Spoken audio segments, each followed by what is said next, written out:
Function இருக்குது, அதுக்கு வந்து இன்னர் HTML சொல்லுவாங்க. ஸோ லெட்ஸ் see அது கொடுத்துருக்காங்க.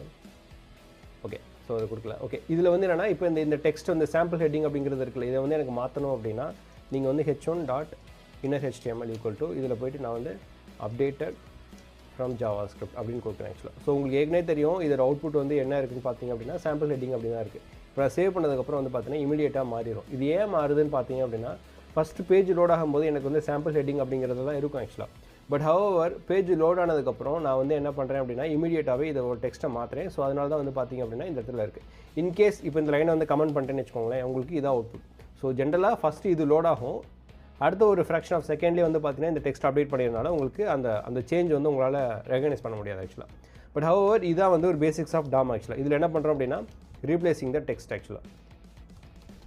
ஸோ ரீப்ளேசிங் த டெக்ஸ்ட் இன் JavaScript ஆக்சுவலாக. ஓகேவா, தட்ஸ் இட். இதான் வந்து பார்த்தீங்க அப்படின்னா இது